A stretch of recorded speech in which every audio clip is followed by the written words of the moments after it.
So, hello everyone. Welcome to the second annual Global Goddess Fest, a week-long virtual festival to inspire, activate, and connect female leaders, entrepreneurs, and creatives worldwide.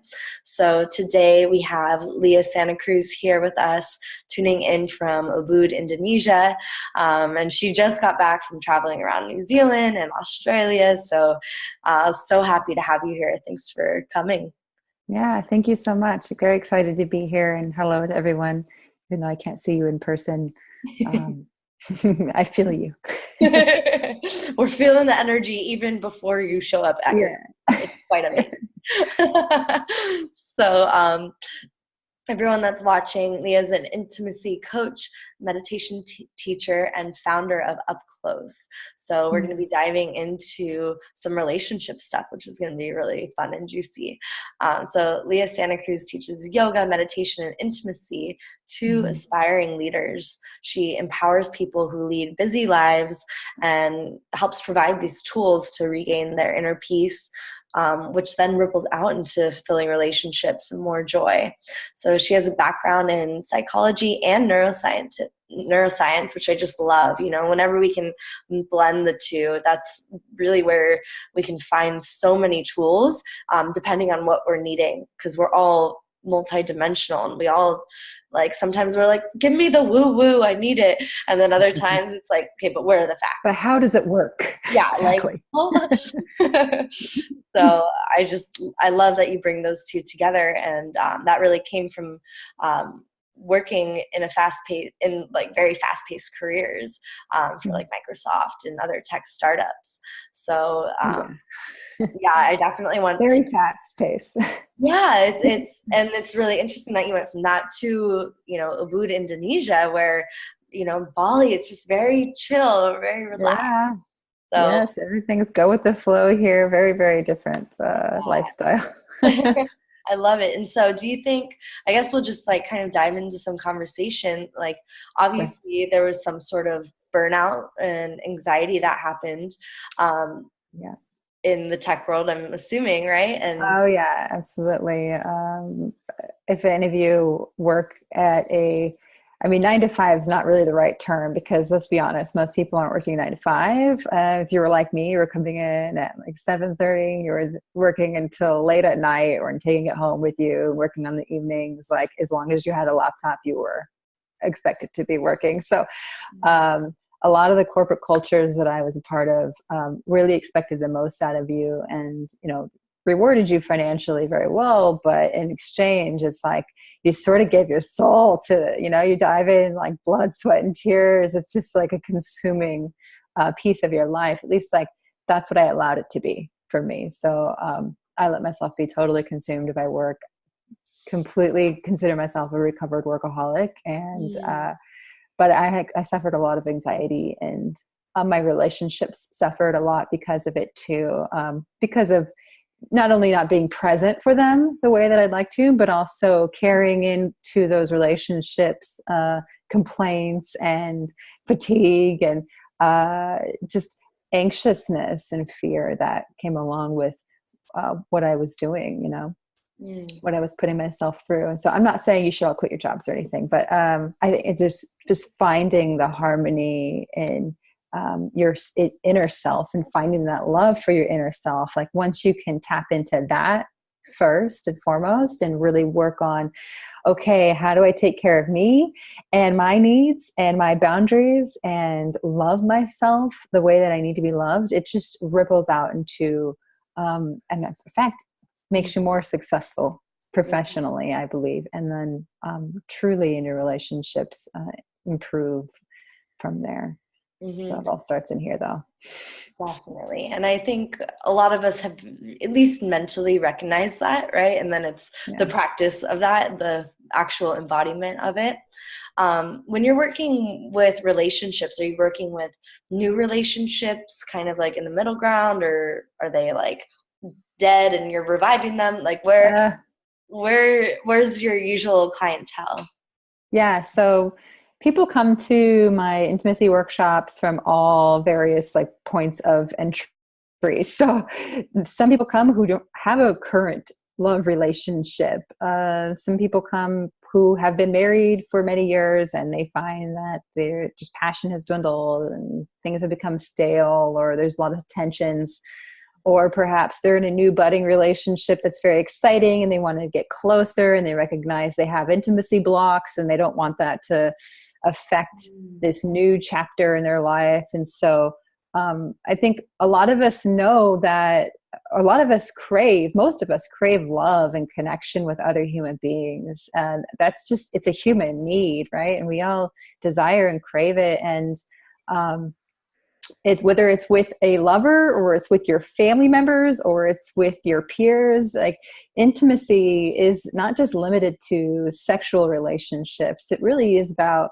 how we connect with all people in our lives, and what are those blocks that are coming up for us that keep us from diving deeper into love, and how can we recognize them and discover where the edges of our comfort zone are and allow ourselves to relax into those and to expand into deeper love. And so I like to create experiences for people where they can just experientially witness diving into a deeper space of love with someone, whether it's a stranger that's there or whether it's their spouse or their lover or their friend.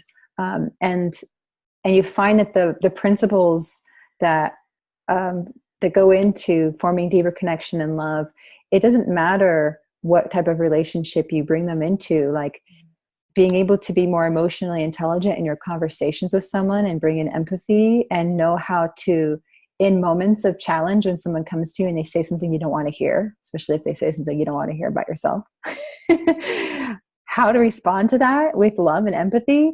And instead of creating a block, instead of pushing that person away, because we don't know how to deal with our own feelings, how to feel into what's going on within you, have acceptance around it, and then create a space for understanding and for love. And so in that space, like what would be the tools to use? Like there's definitely like empathy, but maybe can you go into that a little bit deeper? So say you're like Sure. face up with someone and they're like delivering you a plate of your mirror and you're like, no. A plate of what?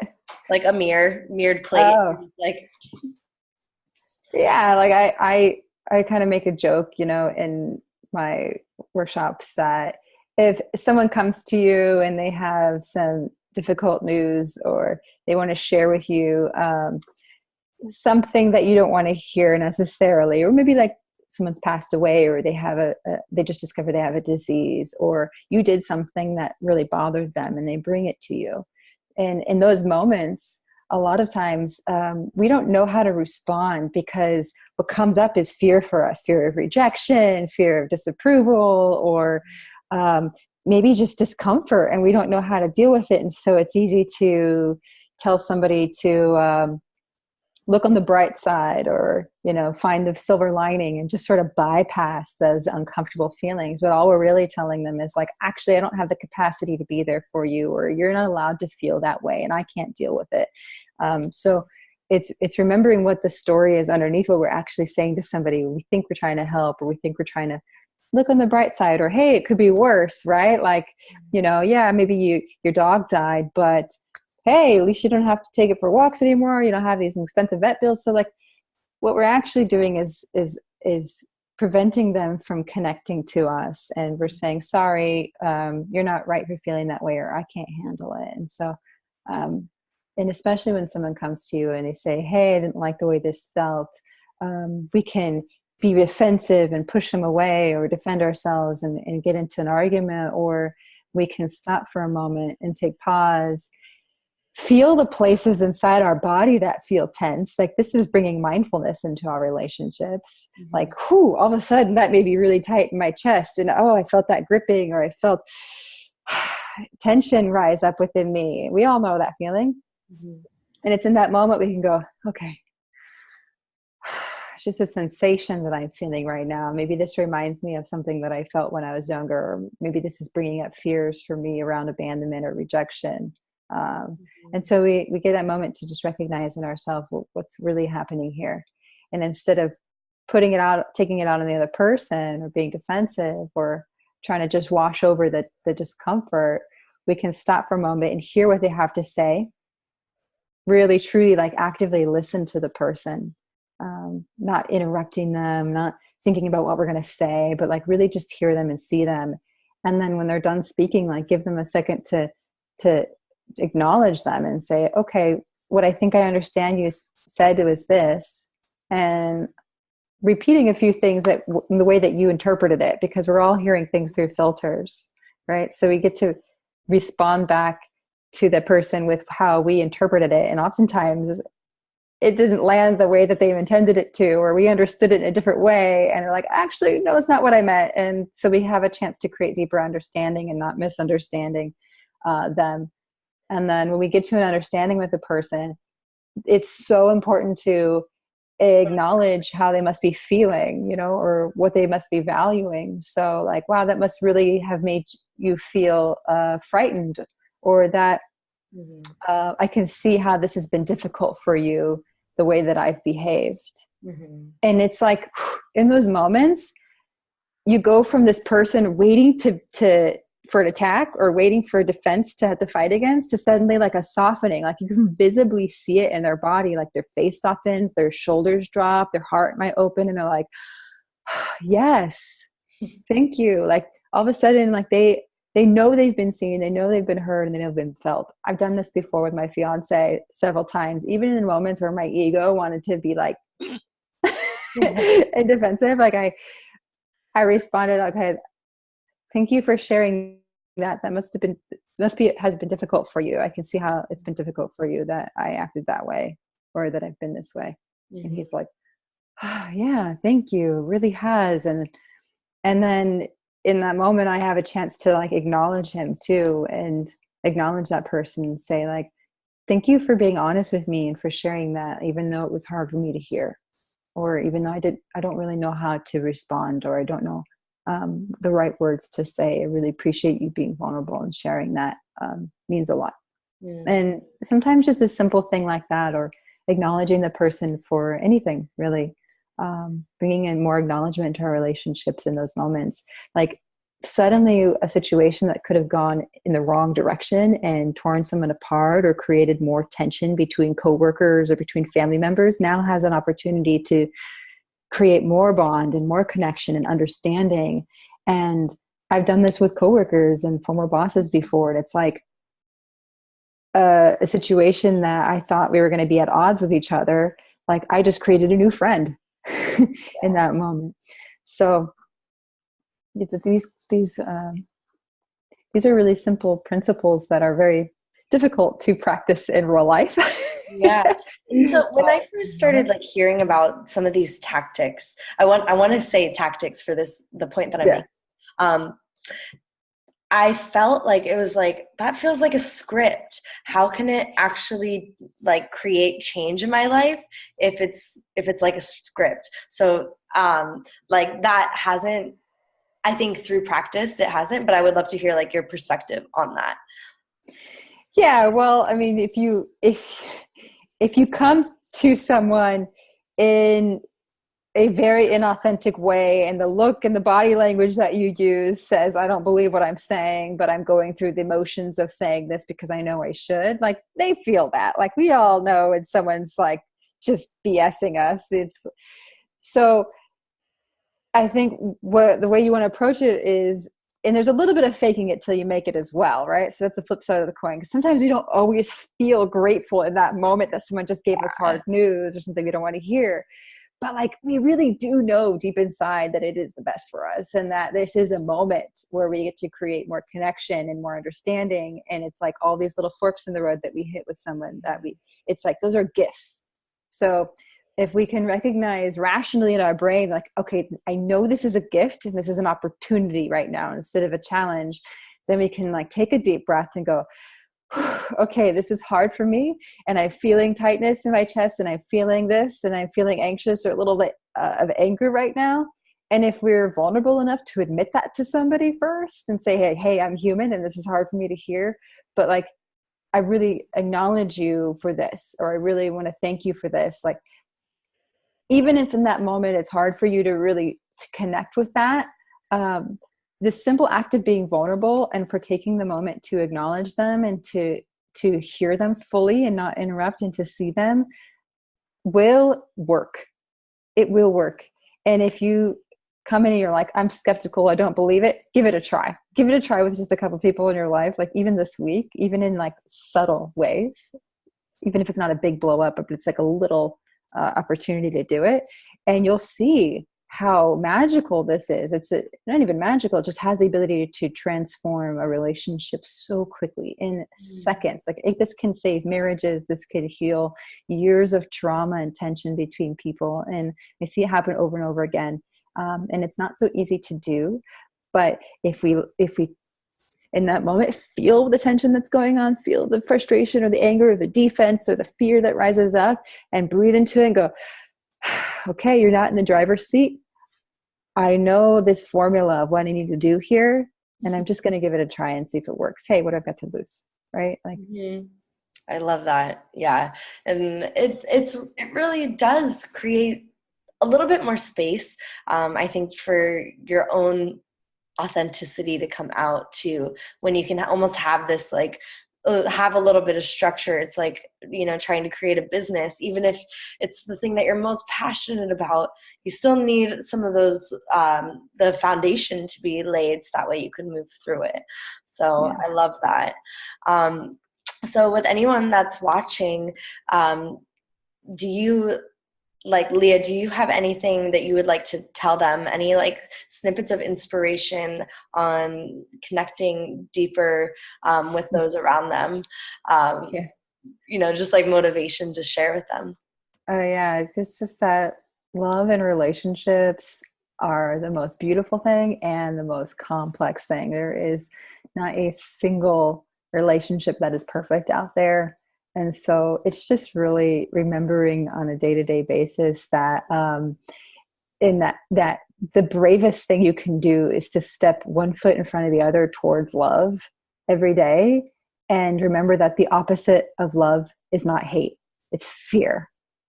And anytime fear shows up, you have a chance in that moment to say thank you. And I actually got this, and you're not in the driver's seat. Elizabeth Gilbert mentions that, and I love that fear is not in the driver's seat when it comes to love. That's the only way to step deeper into love, and that is true with the relationship that you have with yourself, as you know. Fear is our biggest challenge, right? So I really just encourage you to just keep putting one foot in front of the other, and always, like, in those moments that feel hard and you want to run away or you want to react or you want to sabotage something even subconsciously, it's just like take that moment and ask yourself, like, what would love do in this moment? Like, how can I hold this person in love? How can I hold myself to highest love? And sometimes it means taking care of ourselves and not being in a relationship that's unhealthy. So it's just asking yourself that question, like, what is the best thing I can do to be in the highest love right now for myself and this other person, and recognize that everyone is a human being just like me. Yeah. With their same fears, and we're all just doing the best that we can do with what we know how. All of us. Yeah. Sometimes it's just like taking a moment to call out the fear and be like, oh yeah, there's this like entity between us, and like, let's put a name on it and shine the light. That way it's not just like this lurking energy. I think there's definitely a component in any relationship to just continually have the ability to cleanse. So when you're living in a home, like, you sweep the floor, and if you don't, then there's stuff that gets on the floor, and if you continue to leave it there, then it's just going to pile up. So I really like one of the best things we can do to uncover our own fears is to just sit in meditation every day or regularly. Like, we start to feel like the desire and the passion and the jealousy and the anger, and it's like humming through our blood, and it's arising in different moments. And like, that's what, like, love and connection and relationships all about. Like, you've entered into a love relationship, like, get ready for the roller coaster, get it ready for the ride of like all the different waves of what you're going to feel. And not all of it is bad or wrong. And we want to think it is wrong, or I shouldn't be feeling this way, or I shouldn't have these feelings. It's like, they're all just messengers for us to inquire deeper into what is underneath it. What's the motivation behind it? Is there a fear that's lurking still here? Anything within you that's not born of love will rise to the surface. Any fears that are there will rise to the surface when we get into a relationship with someone, and that mirror shows up. It says, oh, hey, here's something we can remove and release and work on. And so it's always a chance to go deeper into that release process and letting go. Love is an act of letting go too. So but I just want to repeat like that little formula I gave in case it got lost. Like, when I'm in a conversation with somebody, just remembering, like, first and foremost, to actively listen to that person, mindfully listen to what they have to say, what they value, what they're sharing with you, and then repeat back to them a few things that you heard them say, just to clarify a deeper understanding. And then from there, you can acknowledge like how they must feel, like how that must have made you, I see that must have made you feel this way, or wow, that's, I can see you really value family connections or people being on time. And then fourthly and foremost, giving them acknowledgement for something. Like, be vulnerable within yourself and give acknowledgement to others. It's like, even if you just did that alone, makes such a huge difference. Totally. So if you're watching, I would like pause, rewind, get your notebook, write that down, because that is gold right there. So make sure you do that. And Leah also has another free gift for all of you that are watching, which is the eye gazing meditation. So it's do you want to share a little bit about it? Sure. Perhaps some of you have done this before. I'm sure my guided eye gazing meditation will be different and new and fun to explore. If you've never tried this before, it's just an act of connecting with someone through your hands, through your hearts, and through your eye gaze. So that can be one of the most uncomfortable things and intimate things that we do with another human being. So all sorts of stuff comes up. And this is like a great chance for you to witness like what fears you might have, or what questions come up in your mind, and to give someone a chance to see you fully and to see another person for the like extreme beauty that we are, and the miraculous gift that of life that we have here. So it's an ancient tantric practice. It's been around for thousands of years, and I just like to bring it in a new way. So hopefully you can practice that with someone that you care for, friend, lover, family member. Mm-hmm. Awesome. Well, thank you so much for being here, for sharing some of your wisdom and giving us some really awesome tools for any relationship. So thank you to all of our viewers for coming here, and we'll see y'all next time. Big love to you.